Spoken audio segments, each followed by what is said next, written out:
Boa noite, gente boa. Estamos aqui mais uma vez para louvarmos o nosso Deus. Vamos abrir nossas Bíblias no Evangelho de João. Mateus, Marcos, Lucas, João. Evangelho de João, capítulo 11. Nós vamos ler do versículo 1 em diante. Vocês conhecem muito bem essa história de Lázaro. Diz assim: havia um homem chamado Lázaro. Ele era de Betânia, do povoado de Maria e de sua irmã Marta. E aconteceu que Lázaro ficou doente. Maria, sua irmã, era a mesma que derramara perfume sobre o Senhor. Ele enxugara os pés com os cabelos. Então as irmãs de Lázaro mandaram dizer a Jesus: Senhor, aquele a quem amas está doente. Ao ouvir isso, Jesus disse: essa doença não acabará em morte, e é para a glória de Deus, para que o Filho de Deus seja glorificado por meio dela. Jesus amava Marta, a irmã dela, Maria, e Lázaro. No entanto, quando ouviu falar que Lázaro estava doente, ficou mais 2 dias onde estava. Até aqui.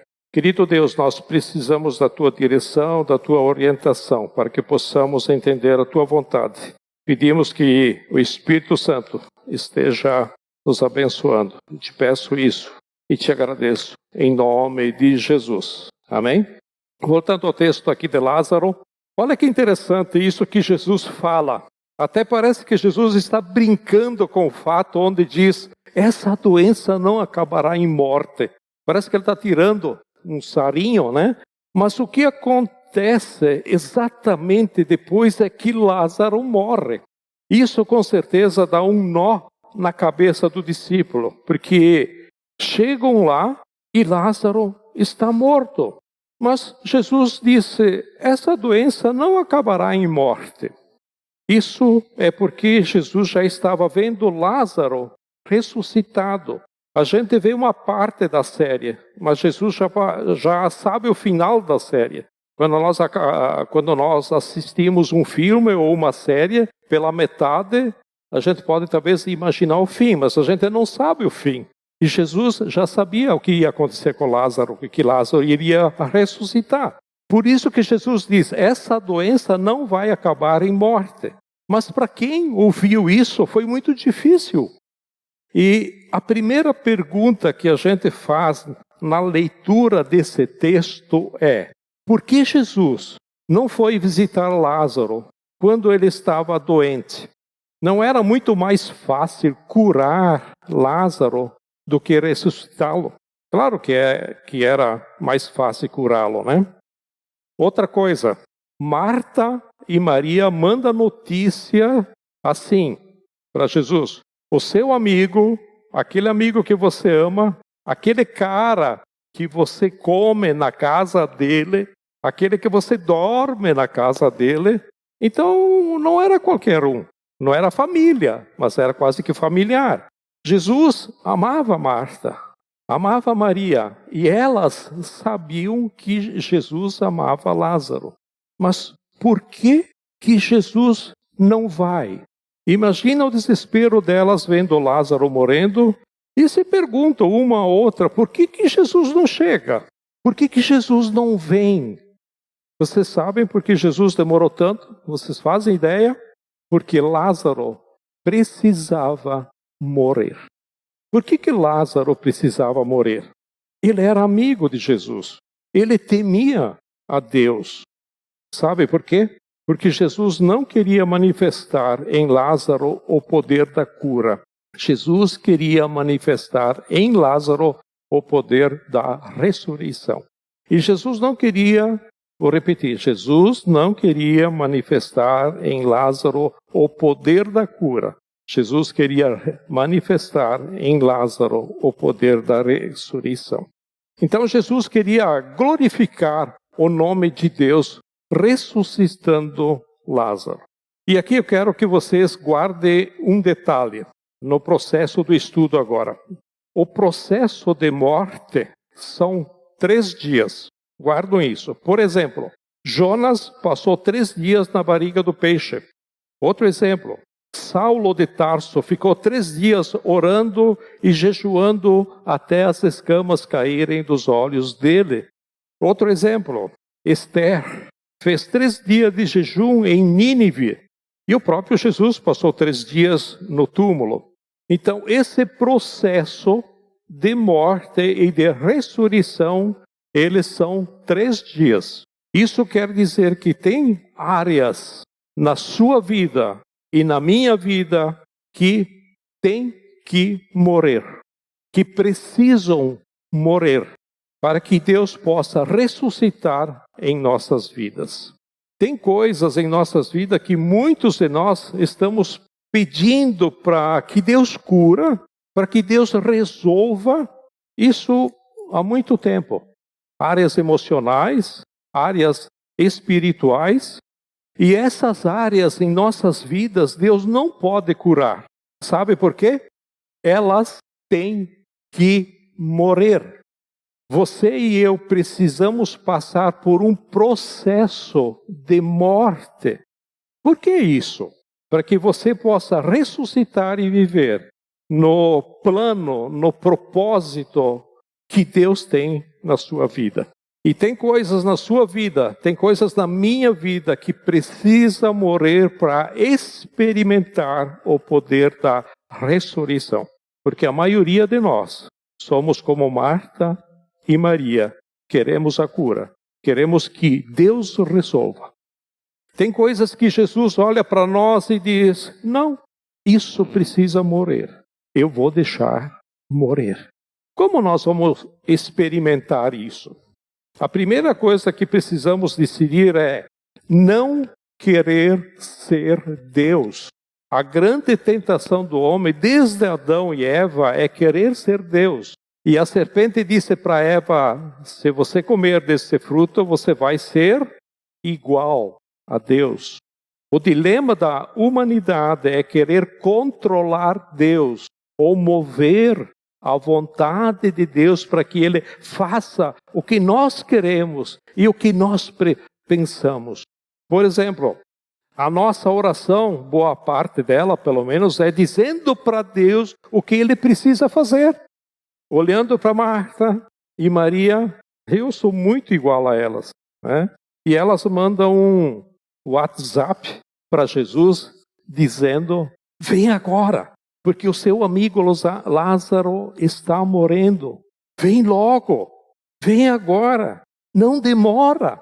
Passa um dia, passa 2, passa 3 e nada. E aí Lázaro morre e Jesus não vem nem pro velório. O cara que come, dorme na minha casa, não vem nem pro funeral. Depois passa 4 dias que Lázaro morreu, já está fedendo, né? Jesus apareceu. Jesus nem tinha entrado na cidade de Betânia. Ele ainda estava lá no trevo da Tela Sul, lá em Garibaldi, né? Lá na rodovia 470, nem chegou em Bento. Chega a notícia na casa de Marta e Maria. Chegou Jesus. Agora que ele morreu, ele vem. Jesus ainda está lá no trevo. Mas sempre tem alguém para mandar um WhatsApp. Sempre tem um linguarudo que quer dar a notícia por primeiro. Isso é na minha família, isso é na sua família, isso é aqui. Quando morre alguém sabe tudo.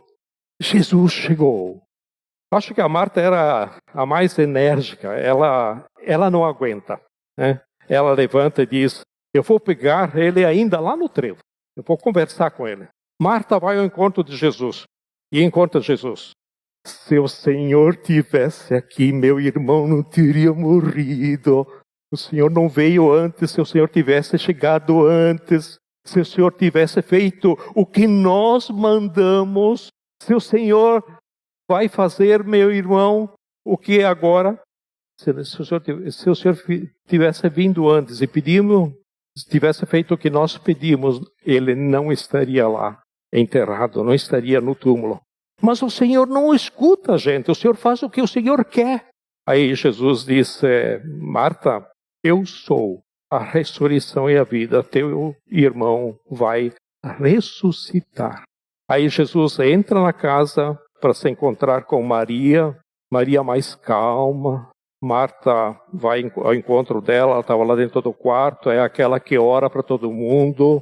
Ela deu uma arrumadinha no coque dela, e Maria, e ela diz, o mestre está te chamando, o mestre quer falar contigo. E Maria é igualzinha a Marta. Se o Senhor estivesse aqui, meu irmão não teria morrido. E o coração de Jesus está explodindo, né? Onde é que vocês colocaram ele? E aí elas levam ele para o túmulo e vai para o túmulo. Jesus chega no túmulo e diz assim, tirem a pedra. Olha como a gente é igual. As duas, Marta e Maria, tá? Ninguém vai tirar essa pedra. Já está fedendo, está cheirando mal. Se o Senhor quisesse fazer alguma coisa, teria feito há 4 dias atrás. Agora já foi. Agora já morreu. Era Jesus. Era o Criador do universo que estava aí dizendo, tire a pedra. Mas elas estão dizendo, não vai ser do teu jeito, vai ser do nosso jeito. Agora não vamos tirar a pedra. Não é hora, não é a hora que o Senhor quer. O Senhor devia ter chegado antes. Por que a gente quer que Deus faça as coisas do nosso jeito? Por que nós queremos que Deus faça as coisas do nosso jeito? Por que é que a gente olha para Deus e diz, isso não, aquilo não concordo, aquilo não aceito, Deus? Porque eu e você estamos tentando ser Deus o tempo todo. Nós não vamos experimentar a ressurreição na nossa vida. Nós não vamos experimentar esse poder que transforma, que muda, se nós não desistirmos de ser Deus. Desista de ser Deus. Desista de controlar Deus e tira a pedra. Porque quando elas tiram a pedra, que na verdade nem foram elas, foi o guarda, aí Jesus diz, agora é comigo, é a minha hora. E aí ele pede, Lázaro, sai para fora. E aquele que estava morto há 4 dias saiu para fora. Aqui para nós, tira a pedra que você tem. Não controla Deus. Deixa Deus ser Deus. Para de fazer a sua vontade e deixa Deus fazer a vontade dele. E nesse processo de 3 dias, quero ver outro exemplo. Esse é o exemplo de Lázaro. Eu quero ver o exemplo de Jonas, a vida de Jonas. E todos conhecem a história de Jonas, que foi engolido por um grande peixe. Não sei se foi uma baleia, um tubarão, ou um golfinho, ou até um lambari. A Bíblia diz que foi um grande peixe, então vamos deixar o lambari de lado.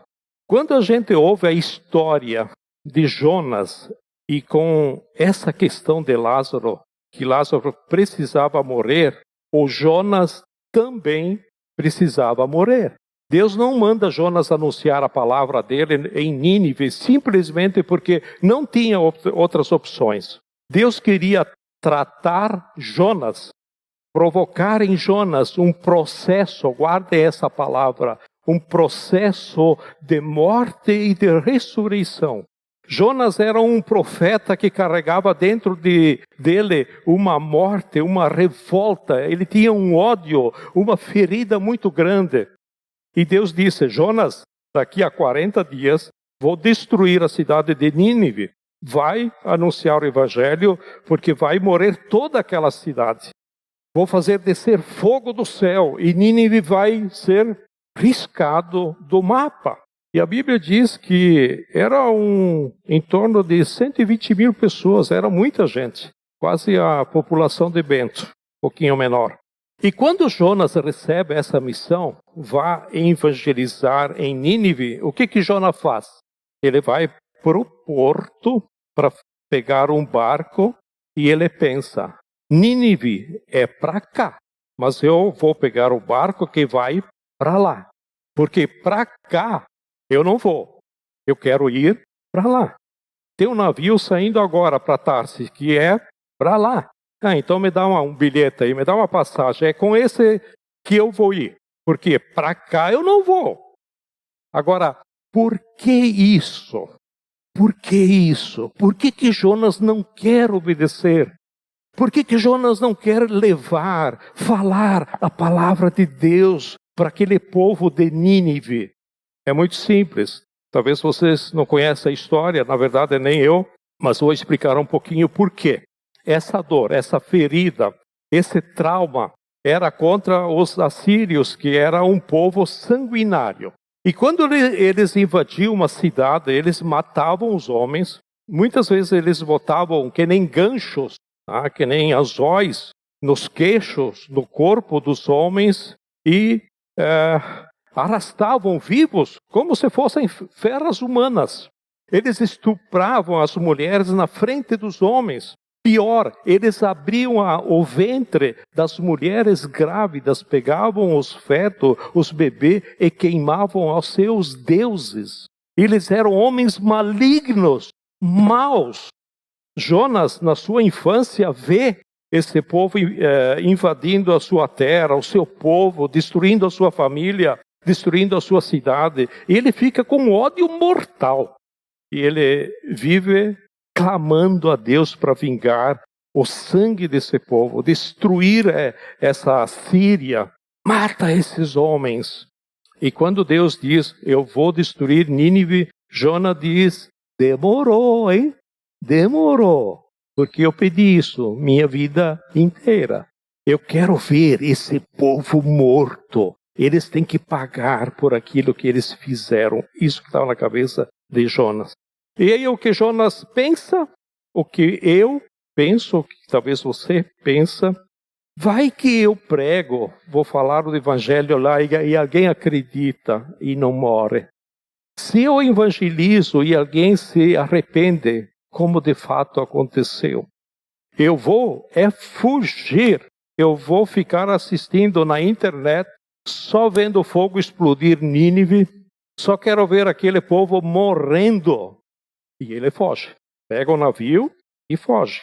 E aí enfrenta uma forte tempestade. Todo mundo que está no navio começa a orar do seu jeito. Mas quem está fugindo não ora, né? Nós somos assim mais ou menos. Quem está fugindo de Deus não fala com Deus. E quando a pessoa está fugindo da presença de Deus, a última coisa que ela quer é falar com Deus. Ela não fala com Deus. Ela não quer falar com Deus. E Jonas entra no porão do navio e vai dormir, né? Vai lá no fundo, acha um lugar lá escondido e vai dormir. E quando todo mundo no navio está orando, porque estão no desespero com as ondas e vendaval, o temporal, o navio está para virar. E Jonas, por que você não vai orar? E Jonas, se eu estou fugindo do cara, como é que eu vou falar com ele? Eu estou fugindo. E no final do episódio, eles jogam a sorte e caem em Jonas. E o pessoal diz, conta aí, o que está acontecendo?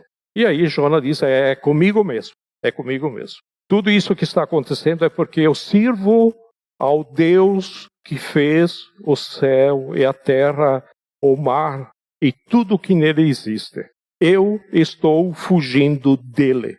Então o seguinte, me matam, me joga no mar e vocês vão sobreviver. E nós não estamos falando de um novo convertido, de alguém que está em discipulado, de alguém que conheceu a Cristo há pouco. Nós estamos falando de um profeta, de um pastor que diz assim, eu morro, podem me matar, me joga desse navio, mas tem uma coisa, eu não vou fazer o que Deus mandou. E Jonas estava disposto a morrer. Mas não estava disposto a encarar aqueles que tinham causado dor na vida dele. Eu morro, mas não vou tratar desse assunto. Eu não vou conversar com Deus sobre isso. A dor, o trauma, a ferida dele é tão grande que ele não consegue falar com Deus sobre isso. E o que acontece? Jogam Jonas do navio. Jogam ele para o mar.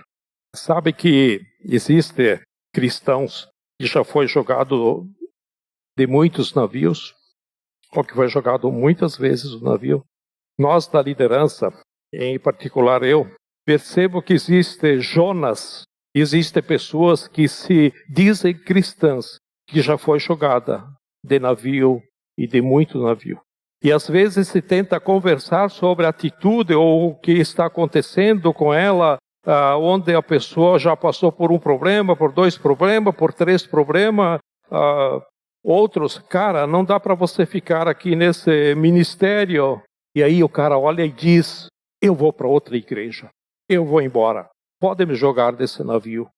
São Jonas que estão indo de um lugar para o outro, ele vai de uma cidade para outra, ele prefere ser jogado do barco do que lidar com as dores dele. Ele abandona a igreja, pode me jogar, mas ele não quer falar, não quer tratar com Deus a respeito do que ele está fugindo.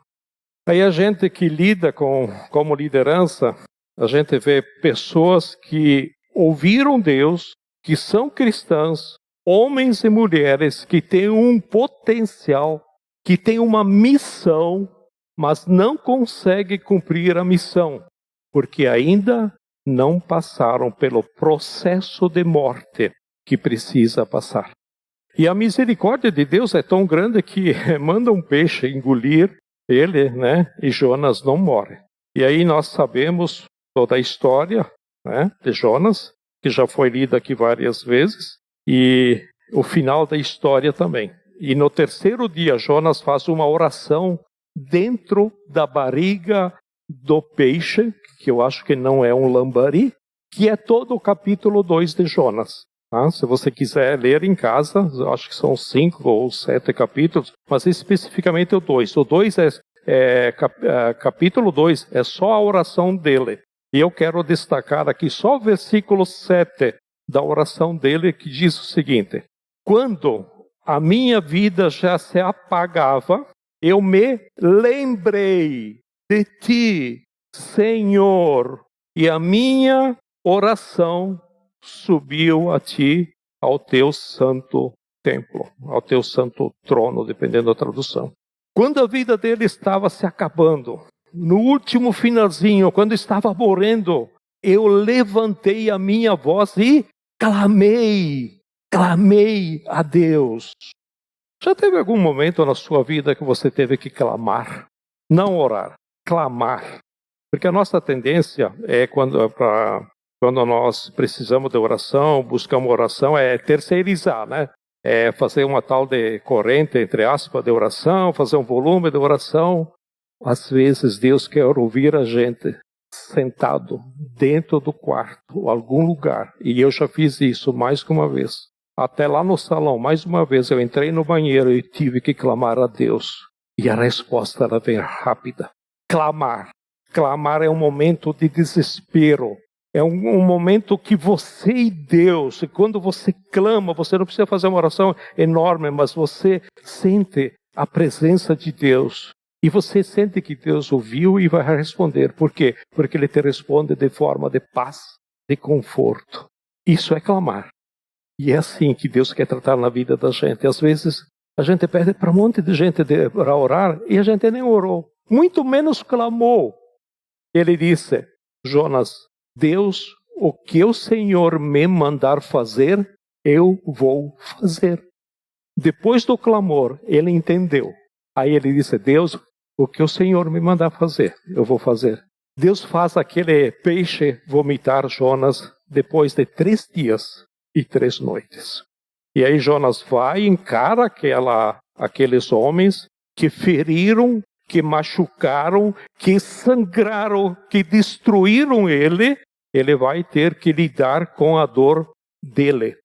E quando Jonas passa por esse processo, guarda essa palavra, esse processo de morte, nasce, ressuscita um profeta que vai salvar toda Nínive. Ele vai salvar 120 mil pessoas na cidade de Nínive. Tem homens e mulheres que têm potencial de salvar dezenas e dezenas de pessoas, mas que precisa passar por esse processo de morte e de ressurreição. Eles estão esperando a cura, mas Deus quer que morra. Não fisicamente. Precisa passar por um processo de morte. Eu quero terminar com o exemplo de Paulo. Tem o exemplo de Esther também, que é muito legal. Só que Esther, como não é muito conhecido, precisaria ler uns 3 capítulos, pelo menos, para pegar bem a história. Então eu vou deixar de Esther de fora.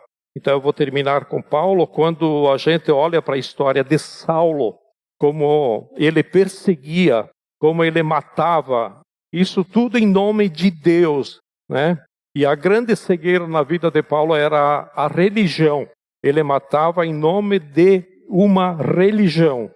Havia dentro do coração dele uma cegueira, por isso aquelas escamas que caem dos olhos dele são as escamas da religião.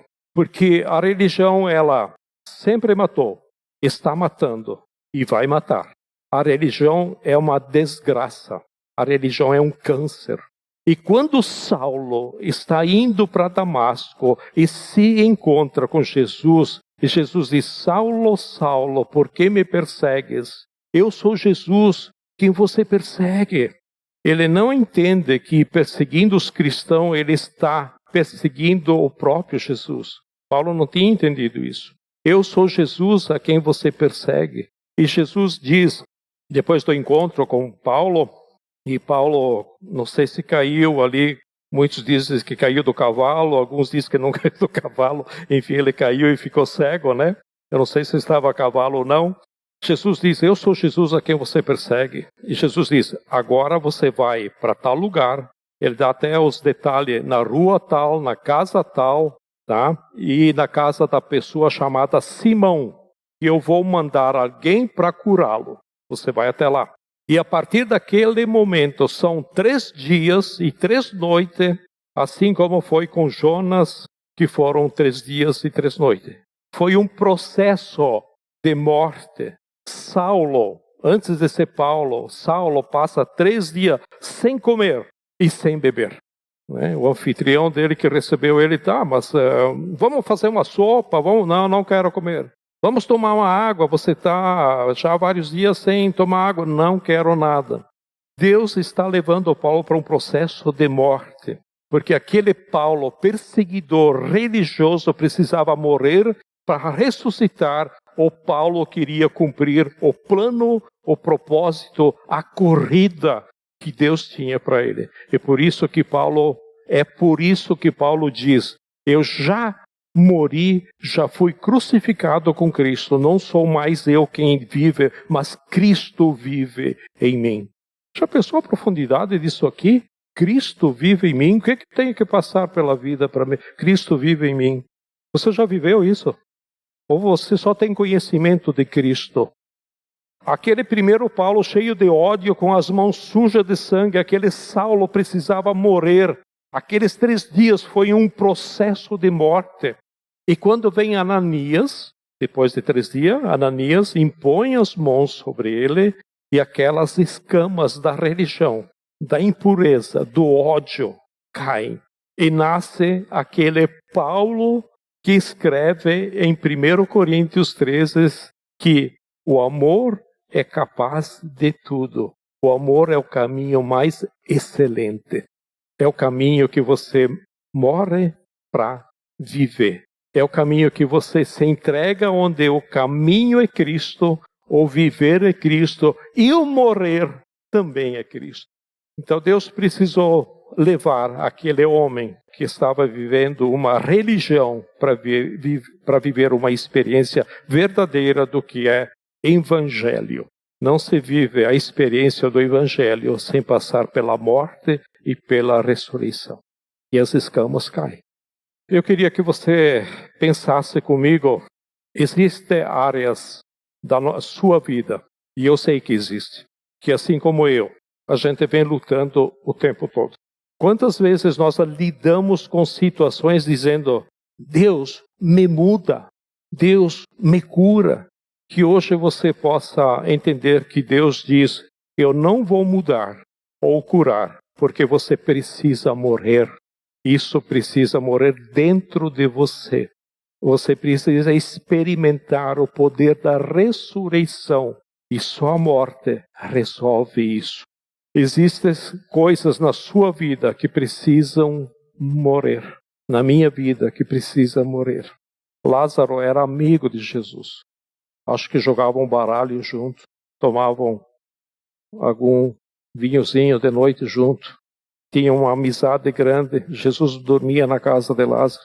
Mas Lázaro precisava morrer. Lázaro precisava morrer. Existe um Lázaro que precisa morrer dentro de você. Existem coisas que não dá mais para administrar. Existem coisas que o poder da cura não vai mais resolver. Só o poder da ressurreição vai poder mudar a sua vida, a sua história. Porque é morrendo que se vive. É morrer. E eu confesso, morrer é difícil. Morrer é difícil. Entregar para Deus, dizer, Deus, eu estou aqui disponível, é fácil falar da boca para fora. Entregar para Deus. Morrer é difícil. Mas desista de ser Deus. Desista de controlar as coisas. Desista de dizer para Deus o que Ele precisa fazer. Só morra. Só se entrega. Vamos orar? Senhor, nós queremos nos humilhar e nos entregar a Ti, porque só o Senhor é Deus. Existem áreas em nossas vidas que nós estamos lutando há muito tempo, pedindo cura, pedindo me liberta. Nós abrimos mão do controle, queremos que seja feita a Tua vontade aqui na terra, como a Tua vontade é feita no céu. Nos ajude a fazer essa entrega, nos ajude a morrer. Senhor, mata em nós o que precisa morrer. Nos ajuda a encarar as nossas dores, as nossas feridas que precisam ser tratadas. Tira as escamas dos nossos olhos para que possamos enxergar a Tua vontade em nossas vidas. Te pedimos isso. Senhor, abençoa cada um de nós essa semana. Abençoa aquelas pessoas que não estão aqui. Em especial, queremos estar te pedindo pelo Clemir, diante dessa enfermidade que ele está enfrentando. O João, Daneli também, que já recebeu alta, está em casa. E outras pessoas que precisam, Senhor, da Tua restauração. Senhor, em nome de Jesus, quero estar te pedindo que o Senhor os abençoe, que o Senhor cure essas pessoas e que essas pessoas possam entregar a Ti e ver o Senhor fazendo a transformação na vida delas diante da circunstância que cada um dessas pessoas e de que cada um de nós estamos enfrentando. Querido Deus, nós pedimos isso e te agradecemos em nome de Jesus. Amém?